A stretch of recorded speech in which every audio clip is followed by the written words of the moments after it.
Сәлем, бүгін сіздерге өзім жасайтын ең оңай күлшенің рецептісін көрсететін боламын. Күлшемізге қосатын ингредиенттердің барлығымыздың үйімізден табылады деп ойлаймын. Өте оңай, өте қолжетімді ингредиенттермен жасалады және өте дәмді болып шығады. Міндетті түрде жасап көріңіздер.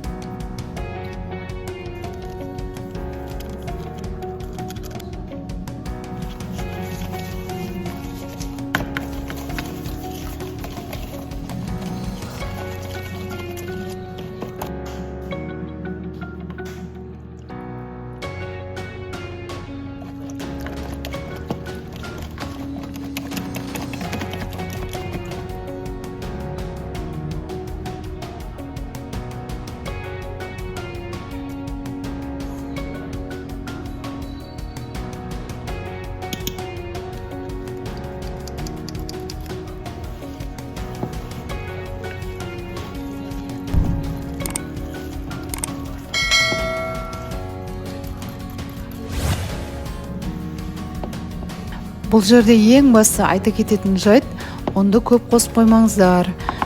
Қамыры жұмсақ болу керек. Онды аз-аздан қосып, қолмен тексеріп отыру керек. Сонда жұмсақ қамыр шығады. Оның бәрін бірден салуға болмайды.